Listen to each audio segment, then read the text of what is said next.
Ladies and gentlemen, NFL Week 8 is in the books. That means it's time for your boy to break it down. Fasten your seatbelts for the realest Eagles and Sixers YouTuber! One who plays no clickbait and gets to the point! The myth, the legend, Nicky Stees! Come to my channel, you know the deal. Yo, boy, always keeps things real. I'm simply statue, think the slate, dropping unrealistic mags, 2K takes for the clip. Even though cats like that get views closer to the milli, never hear me preach, look on to Philly. Before you watch the Eagles all the way through the early 22, authentic talk, forget what others do. Come to my channel, you know the deal. Yo, boy, always keeps things real. The 24/7, 365 way. Sports content for the reals that fill the day.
Happy Tuesday evening, folks. Your boy Nicky Stees is here. Officially welcome you to Week 8 NFL recap. Make sure to drop a like and subscribe to both the Nicky Stees and Hardcore Sports Network channels. If you haven't done so already, links to them are in the chat. And we won't get this thing rolling because this time around, we got a lot to talk about this time. We got between all these different free agency moves, so many things are just going on this week. You got a few trades, you got all this few season-ending injuries, few season-altering things going on. We got Greg John stopping by in the chat as usual to show his support. Always appreciated. And we're going to get right into this thing. Let's start off with what happened Thursday night. So on Thursday Night Football, it went down. The Minnesota Vikings dropped their second straight game against the Los Angeles Rams by a score of 30-20. Now, in this contest, this was the main thing people are going to talk about is the safety at the end that made it a 10-point game where the refs missed an obvious face mask call on Darnold, which resulted in a safety in the end zone. And understandably so, people are speaking up about it, about how the refs messed up. And they did mess up. That was clearly the wrong call because everyone that saw the play saw it was a face mask. That was obvious. So, yeah, obviously the wrong call was made. But let's face it, but we can't just solely blame the Vikings' loss on that one thing because we got to look at the game as a whole. You had Nacua and Cooper Kupp back in for the Rams. And we got to give credit, still got to give credit to the Rams. They had to have a competent offense. And to be fair, they were up 8 points when that face mask happened. And not to mention, the Vikings had to still travel the entire length of the field, meaning there's no guarantee they would have got to the end zone, one. And number two, even if they did, they would have had to convert a 2-point conversion just to tie the game. And even if they do tie the game, we don't know what happens in overtime. So we're not going to solely blame the Vikings' loss on that missed call. Even though, yes, it would have given them a 15-yard penalty in their favor and a fresh set of downs. That is true. But we still got to remember the Rams were still up by 8. Vikings still a long way to travel. That would have still been 80 yards even if the penalty was called and they would have had to convert a 2-point conversion. So it would have been a long shot. But did it play a role in the outcome? Yes. Is the missed face mask a part of it? Yes. Is it the only thing to blame for the Vikings' loss in this game? No. It's not the only thing you can blame. Because like we said, you had Nacua had over 100 yards receiving, and Cooper Kupp chimed in with 51 yards on 6 receptions. And they gave up 4 touchdown passes. Is that the referee's fault? Did they miss a face mask on all 4 of those touchdowns? Did they miss face mask on all the plays that Nacua got receptions on that led to him getting over 100 yards on the day? The answer to those questions are no. So I'm not going to solely blame this, even though the bad call played a factor in how the game ended. We can't just solely say that, oh, the refs were the reason the Vikings lost this game. We also got to look at the fact that they gave up 4 touchdowns, the fact that they let the Rams look competent. That's part to blame as well. But now the Vikings have cooled off a bit and lost 2 straight. Where do they go from here? Do they lose a 3rd straight? Do we start to see history repeat itself where hot starts are followed by collapses mid or late season like we've seen with the Vikings do in the past? Most notably 2016 and 2003 where that happened. Remember the 6-0 start 2003 followed by the 9-7 finish. The 5-0 start with Bradford in 2016 followed by the 8-8 finish. We got to wonder, though, with the Vikings, though, they have to face the fact they've lost 2 straight. They need to make sure they get a win before they completely collapse like they have a couple times in the past. Now, for them, hopefully that won't happen. But for the Rams, hey, take the win any way you can get it. You're a struggling team that needed anything. You needed a win, period. You got it. Now you got 3 wins on the season. You're at least in better position, maybe to pull off another miracle turnaround like they did last season. Maybe they sneak in as a wild card team, but maybe not. But good for the Rams, though. Hey, they did their thing offensively. They scored enough points. I don't need to take away from them. And for the Vikings, yes, the face mask call was kind of an insult to injury, but they got to play better defensively and score more points offensively to prevent this from happening again. So I wouldn't just blame the refs and call the day, even though it was a terrible call. Now, should the refs get looked at sideways for that? Yes. Should their credibility come into play? To a certain extent, yes. At the end of the day, we shouldn't solely blame the Vikings' loss on the refs. But moving on, speaking of the NFC North, let's talk about their division rival, the Detroit Lions. Just absolutely pants the Tennessee Titans on national television. Pretty much pants them on national television by a score of 52-14. And now you see the Lions. They're like that 49ers were last year. They're that top dogs in the NFC. With Jamar Gibbs at 127 yards and 11 carries. Goff only had to throw 15 times. But he didn't make any mistakes. He didn't turn the ball over. The Lions moved the ball. They scored 35 points in the first half. And they're continuing to roll without Aiden Hutchinson. They've won 2 straight now. Even with one of their star players on defense being out for the year, this Detroit Lions team's rolling. They're the top dogs in the NFC. Make no mistake about it.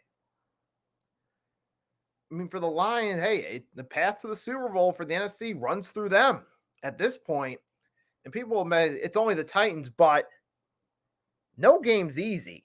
If you can go out and dominate a team that easily, that means you're doing something right. And the Lions team, they've been lights out on offense as of lately.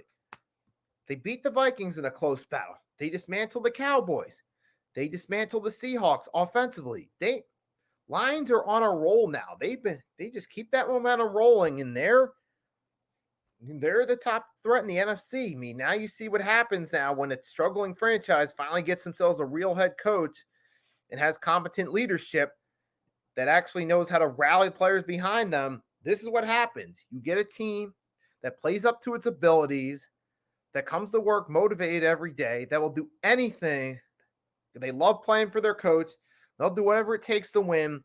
That's how you build good morale in the locker room. You turn a struggling franchise around. That's what the Detroit Lions did. Right move hiring Dan Campbell. It took a few years, but that's what happens when you commit to a rebuild.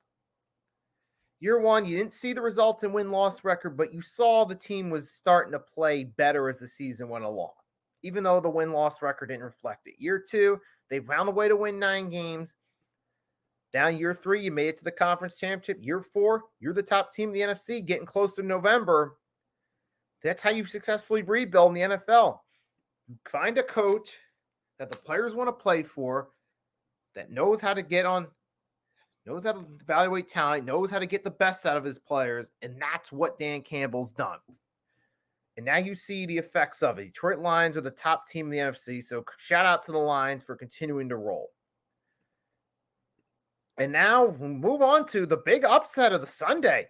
The Cleveland Browns upset the Baltimore Ravens with Jameis Winston as their quarterback being a 3 TD performance.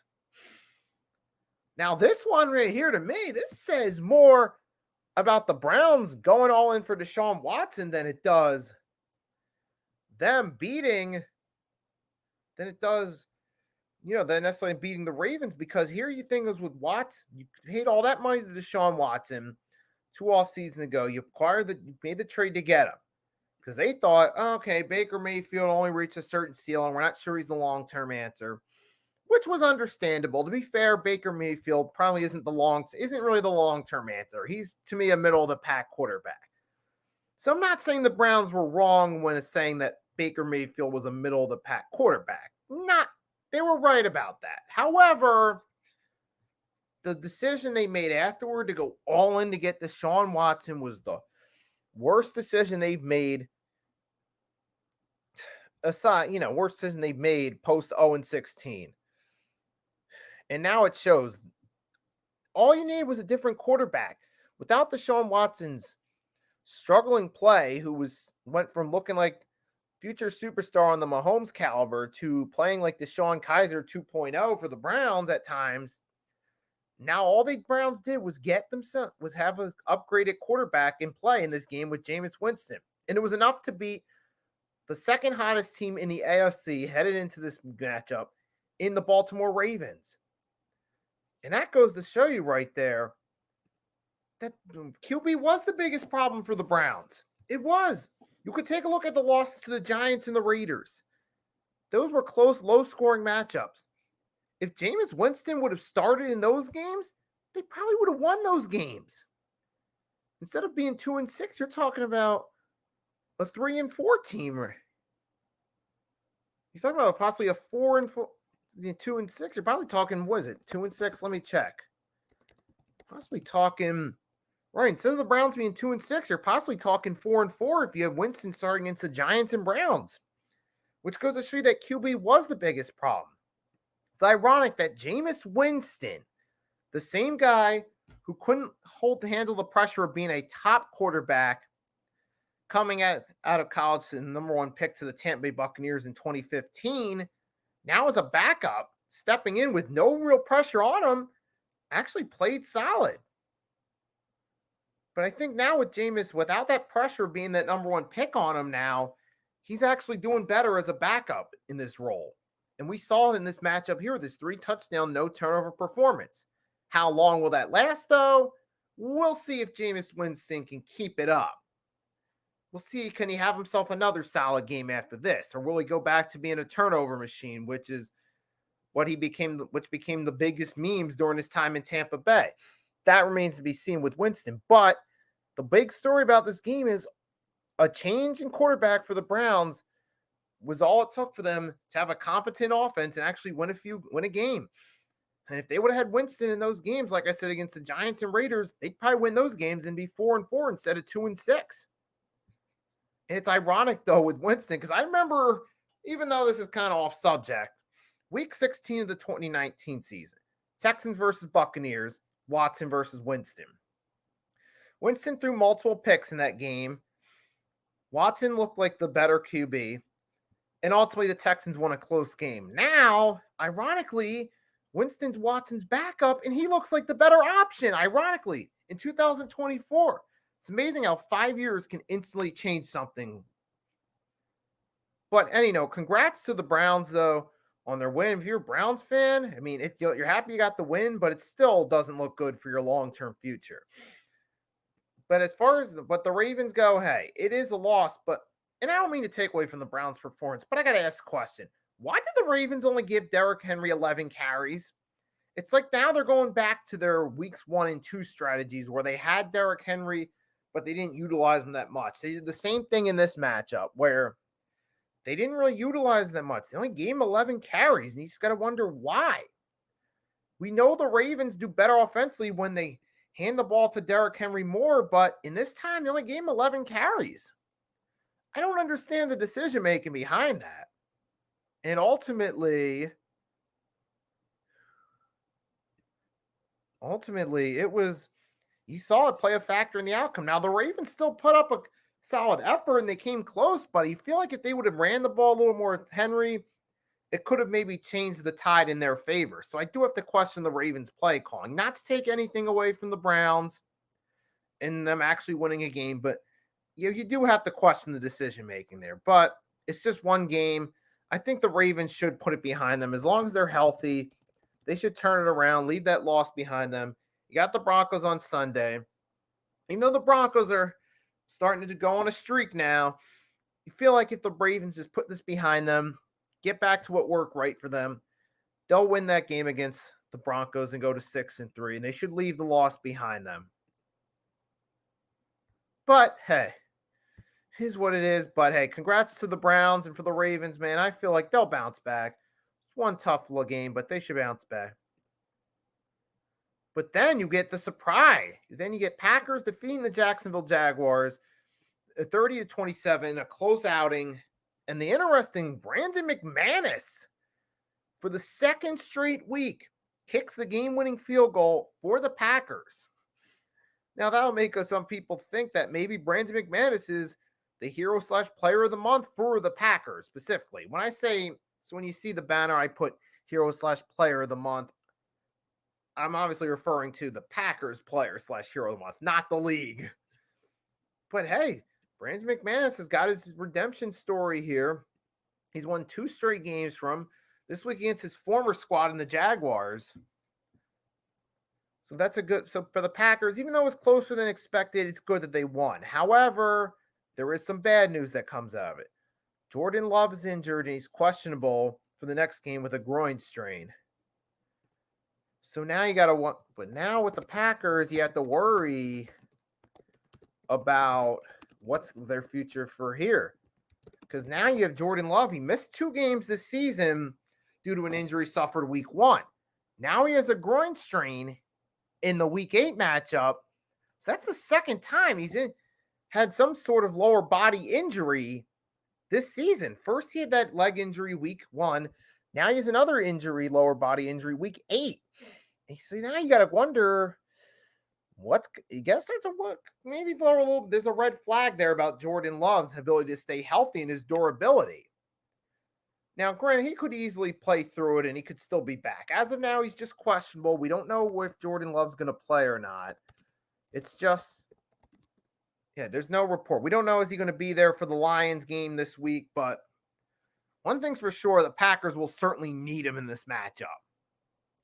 Because for the Packers, this is a golden opportunity to upset their division rival and the top team in the NFC North, Detroit Lions. Now you're going into this with your quarterback who you gave a massive contract to in the offseason, MIA, possibly MIA. That's a little bit alarming. So you better hope that Jordan Love, if you're the Packers, you better hope he's ready to go come Sunday against the Lions because you're going to need him. Because no offense to Malik Willis, but do you really trust Malik Willis if he has to start to help you against the Detroit Lions? No offense, but the answer to that question is no. So now you're hoping if you're the Packers, Jordan Love's okay. He comes back and he can still play. After all, Jaden Daniels was questionable this time last week, and he still played for the Commanders on Sunday and helped lead them to a win. But we'll see what happens there with Jordan Love. We'll see what that future holds for the Packers in this matchup against their division rival Detroit Lions. And speaking of the NFC North, and speaking of Jaden Daniels, the quarterback for the Washington Commanders I just mentioned, let's talk about it. Jordan, talk about it. The Commanders win on a Hail Mary against the Chicago Bears on the last second. Jaden Daniels toughed it out, played through the rib injury, but the game itself was a relatively low-scoring game, but had an interesting ending. The Bears take the lead late, and you're thinking the Bears may have just pulled off an upset over the Washington Commanders. Even though Caleb Williams kind of looked more like a rookie this week, he came crashing down a little bit to earth against a tougher team in the Commanders where he didn't have the privilege of playing teams like the Jaguars and the Panthers. So he looked like he's a rookie who still needs to work on his game. Whereas Jaden Daniels, even though he wasn't 100%, he still looks solid. But, I mean, it wasn't his greatest game in the world. But, hey, considering the situation, he was playing through a rib injury. Pretty solid performance, all things considered. And he did throw the game-winning Hail Mary.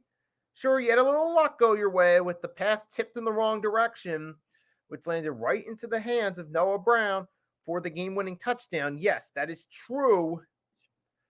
But hey, Jaden Daniels still had to throw the ball in catchable range. And he got it close enough where the ball would take a bad Bears bounce on a tip to hit Noah Brown in the end zone for the touchdown and the win. So, babe, that was a nice finish right there. It's nice that we got our highlight reel play. Even as an Eagles fan, obviously, hey, I wanted the Bears to win to help the Eagles stay in the race. But at the same time, I got to give credit to the Commanders. That's a hell of a way to save the game and go out with a bang and get the W.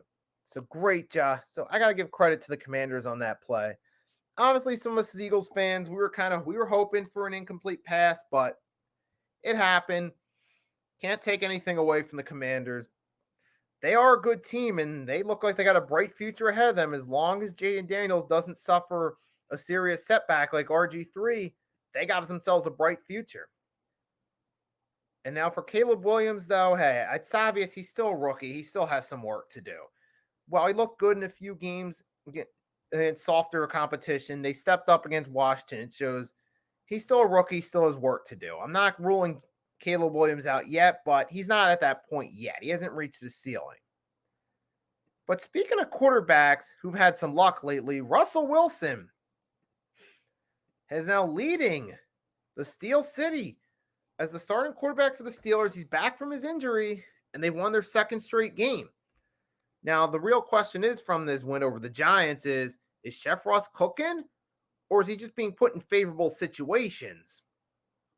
Because remember, in these 2 wins, you've had the New York Jets last week, who've completely cooled their jets, no pun intended. They're not the team they could have been. And now you got the New York Giants, who are stuck in a terrible contract with a quarterback who's overpaid and a massive underachiever for his draft stock. But wins are wins for the Steelers. But the question is Russell Wilson taking advantage of playing against struggling teams and looking solid? Is he going to come crashing down to reality when they play the Commanders? Are we going to see Russell Wilson have a Denver Broncos type performance? Or will they continue to build momentum, and will we see that Russell Wilson still has something left in the tank, which he does still have something left in the tank. He's not completely washed up. But you got to remember, though, they played in 2 games against struggling teams and won back-to-back where Wilson looked solid. Now they got to play against the Commanders next game. He could struggle a little bit, similar to Caleb Williams. The difference being Russ is a veteran quarterback, so I don't think he'll struggle as much as Caleb Williams because he at least is a veteran. He at least knows his strengths and weaknesses. He has enough experience. He won't make a lot of mistakes. But we'll see but so far, I think, hey, Russell Wilson, he gives the Steelers a little bit more of an edge based off him being a veteran, established pedigree. Do I think this is Russell Wilson returning to the Russ of the Seahawks, though? No. I think Russell Wilson's at that stage where he's got to have the right team around him to have a shot at leading them somewhere. He's not going to be able to carry a team like he did the Seahawks in the late 2010s. He's at that point now where he can still play solid when he has the right but he has to have the right pieces around him. So I think Russell Wilson's at that stage. He has better pieces around him in Pittsburgh, and he's taking advantage of it. And before I move on here, and before we close this out, I'm going to take a quick break. Then I'm going to talk about some of the big news that went down in the NFL today. So I'm going to stop for a second, put some copyright-free music in the background, and I'll be right back.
And I'm back after the short break. I'm going to close this thing out real quickly. First, we're going to talk about some of the key stories that went on in the past couple, in this afternoon, because we had a few key stories going on. We had a trade earlier today. We had another decision as far as a team starting quarterback goes. We have a major injury update, so let's just get right to it.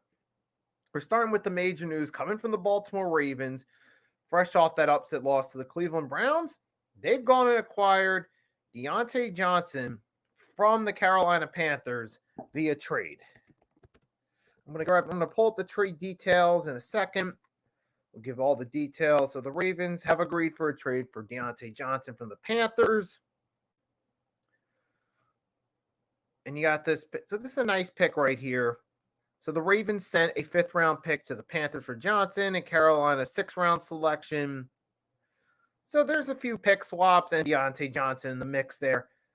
But for the Ravens, I get what they're trying to do. They're trying to give themselves another weapon in the passing game, which I get, which makes sense. You want to have as many weapons as possible for your quarterback. Because you got Zay Flowers. Mark Andrews hasn't been consistent this season. Nelson Aguilar, he's mostly the guy there to fill a roster spot. He's replaceable in the long haul. And so I get it. You're going for Diontae Johnson, a guy who showed promise with the Panthers, who was stuck in a poor situation with the Panthers. It's good for him. He gets to go to a better team. Now, will he get as many targets as a member of the Ravens? Will his stats be the same? No, especially not with Derrick Henry being there. Lamar's ability to run the ball as a dual threat option. You still got Mark Andrews, who can still be used. Even though he's not as consistent as he's been in the past, he's still there. Still got Zay Flowers. Isaiah Likely could be used from time to time. So he's not going to have the same statistical numbers. But for Diontae Johnson, he gets to get out of a bad situation. He gets rewarded with a stronger team. So that would be good for him. And for the Ravens, yeah, you're hoping that, you find a way to use him in the offense, use him to his strengths, and he could actually help out that passing game a little bit with an already stacked offense. So this could potentially be a win-win trade for the Ravens and for Diontae Johnson. For the Panthers, you got nothing to lose really at this point by just making the trade. You're just like, fuck it. We're not going anywhere this year anyway. Get another 5th-round pick. Why not? And for the Ravens, maybe this is a chance to bolster the offense, make them stronger if used right. And speaking of the Ravens, now we talk about former Ravens quarterback, former Super Bowl 47 MVP, Joe Flacco, will be the starter for the Colts. Former 1st-round pick Anthony Richardson has been benched. And for Flacco, he gets another opportunity at redemption. Last year, he took over as the QB for the Browns. He helped lead the Browns to a playoff push. And now, this year, he gets another opportunity to take over as a backup. So we'll see if Joe Flacco still has some of that magic from last year left out in the tank, and he can bring that over to this season with the Colts. But at the same time, we got to talk about Anthony Richardson, because, well, if it's cool for Flacco, he gets another opportunity to redeem himself or to continue his redemption story. For Anthony Richardson, it's another indication that he could be the true biggest bust from the 2023 draft. You could argue that, and hear me out. Obviously, from an on-the-field play standpoint, Bryce Young, he's the worst of those QBs on the field play alone. However, Anthony Richardson, you could make a case for being a bigger bust because he did have a higher ceiling. A lot of fans, a lot of analysts were skeptical of Bryce Young being the number 1 quarterback. They leaned more toward either Anthony Richardson or CJ Stroud. I remember I did a poll question on my channel last season in late August, early September, going into the season, asking you guys, who do you think will be the best quarterback out of the 1st-round draft picks? Richardson, Stroud, or Young? And a majority voted for Anthony Richardson. They thought he was going to be the best out of the 3 QBs taken in that 2023 draft class. And now it's not looking too hot. Anthony Richardson, he's had a few decent games here and there, but he struggled with injuries. And the latest problem is he's struggling with stamina. He left the game because he felt tired and fatigued for a little bit, which is showing that He didn't prepare his body. He doesn't have the stamina on top of dealing with multiple injuries. This is a big red flag. To me, I don't see how Anthony Richardson can come back from this. I mean, clearly his body's just not in shape for the NFL level so far. We haven't seen it in him. He's dealt with numerous injuries last season. He missed a lot of time. He got injured again this season. He missed a few games. And now he's having stamina problems, having to exit games. These are clear red flags of a guy who's not suited and doesn't have the durability to be a top quarterback in the National Football League. So I think in some regard, you could say Anthony Richardson's a bigger bust than Young because he had a higher ceiling. Young's played worse, but Richardson had the higher ceiling. So I'm actually going to turn this into a poll question on my community page, asking you guys, do you think that Richardson's a bigger bust because he had a higher ceiling than Young, or do you still consider Bryce Young the bigger bust? I'm going to ask that as a question because that is a potential question you could ask. You could, depending on your point of view. But at the end of the day, though, Anthony Richardson, to me, this is like the final nail in the coffin. I was already seeing signs that he may be a bust. Going into the season, I was thinking, okay, if he stays healthy, maybe I'll have a solid go. He'll be able to show what he can do. In week 1, in that first Colts-Texans game, he had a solid outing in defeat. And I thought, okay, maybe Anthony Richardson does have something if he can just stay healthy. But then week 2, the Colts crashed down a little bit, and then you lost him for a few games. That early start to the season. As soon as I saw that, I'm like, yeah, that was to me kind of like I guess you could say 3 strikes, you're out. I'm like, okay, he had 2 injuries last year. He's struggling, and he got injured early this year, and now he's getting benched due to stamina concerns. To me, I don't see how Anthony Richardson's going to come back and live up to his potential from this. There's clearly several red flags that indicate he's not suited to be an NFL starting quarterback. And it's a shame for the Colts because I don't blame them for drafting the guy. I don't blame them. They saw his potential upside, and they knew they needed a quarterback. They knew the one-year quarterbacks, Rivers, Wentz, Matt Ryan, wasn't going to work anymore. They knew they needed to actually get a long-term quarterback. Unfortunately, they got the wrong long-term quarterback. So it's bad luck for the Colts now. If Joe Flacco takes over, is there a chance that he could help salvage this season? Possibly, but what's good is that going to do for them in the long term? Because Flacco only had that 1-year deal with the Browns, and then he was gone. Browns had to go back to Watson. You saw how that's worked out for them. So even if Flacco does have another magical run with the Colts, what's that going to do for them long term? So this is still a bad situation for the Colts, and this is rotten luck hitting them for drafting Anthony Richardson. I mean, I don't fault the Colts for drafting the guy, but it's rotten luck coming back to him. Kind of do feel bad for their fans that they're stuck in this position. But it is what it is. I mean, Anthony Richardson, just got to say it, the man's a bust right now. I wanted to see him redeem himself this year, but it's just not going to happen. And speaking of the AFC South, we got the other big news coming from the Houston Texans. Stefon Diggs, star wide receiver. The Texans went all in for this offseason.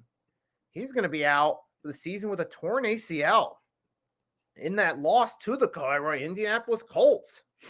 That's the other big headline from this one, which is brutal for the Texans. But to be fair, they still have a good team. I still think the Texans will rally without Stefon Diggs. As long as they still have Mixon and CJ Stroud, they can still rally, find ways to win games. Remember, CJ Stroud as a rookie took this team with no expectations and led them to a 10-win season and a win over the Cleveland Browns in the opening round. So I don't think it's the end of the world at all. I think the Texans are a strong enough team, and DeMeco Ryans is a good enough coach where it's not going to be the end of their season, but it's still a shame for the Texans that they're going to be without their top weapon. It's a shame for Stefon Diggs. He's been one of the top receivers for a good period of time now. He's been consistent, and you got to wonder if this torn ACL will slow him down a little bit, especially for a receiver that runs a lot. Will he be able to come back and be the same player? We don't know at the moment, but that's a fair question to ask, and it's a shame for Stefon Diggs that this happened. It's a shame for the Texans. Like I said, Texans are a strong enough team. They'll rally without him, but it's still bad for both sides. But hopefully for his sake, he'll recover, come back, still be the same guy next year. But before we go, we're now going to close this out. We're going to do a 2-minute recap, talk about the main things from the games that I didn't get to mention real quickly. Just going to start that in a few seconds. Just breeze through 2 minutes. All right. Get to it now. So we got the Cardinals beat the Miami Dolphins by 1 point. Tua Tagovailoa was back. Fortunately, he stayed healthy, survived his first game back. And we saw the Dolphins clearly Tua, how much different this team looks with versus without him, because they actually look competitive and actually had a chance in this one. They ultimately fell short, and I feel afraid the season's lost for the Dolphins. But for those that said Tua's overrated, and you could say he's not elite, but you saw how much worse this team is without him. Now moving on, Falcons beat the Bucs, sweep them on the season.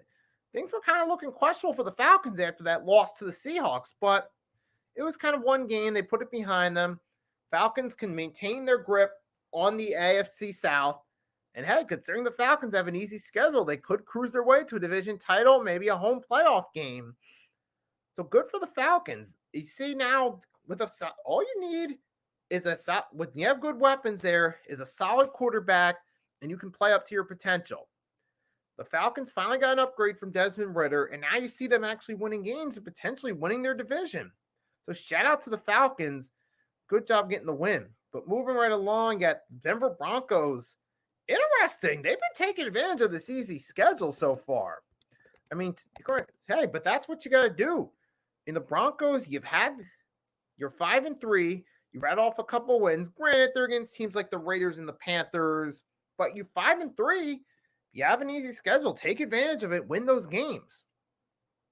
So credit to the Broncos for being on the right track with a winning record going into November. But will they keep that up? They still got the Ravens to play, and they still got the Kansas City Chiefs, defending Super Bowl champs in their division, who are still undefeated. It may not be always the prettiest games, but they find ways to win, and that's what great teams do. We already know Kansas City can come back from adversity like they did last year. They had some adversity late in the season, but they came back, won a Super Bowl, and they're undefeated again. I mean, things are looking scary. This could be a 4th Super Bowl win, but we will see.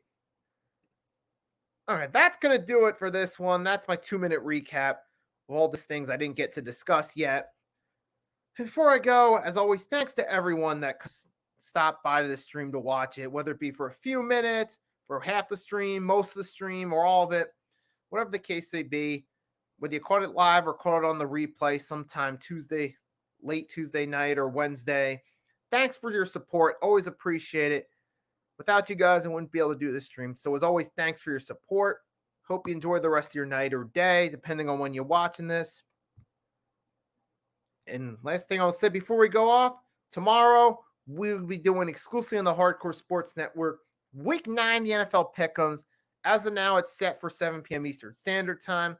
If TRL, always Arizona Sports, does end up hosting it. If not, then I'll be the host at 8 p.m. But as of right now, it's set at 7. Could go set back to 8 p.m. tomorrow. So football fans, you can tune in for that one. I'll share the link to my Twitter as we get ready to go live. Before I go real quick, I'm going to share the link to my Twitter. So if you haven't done so yet, you can hit me up and start following me there.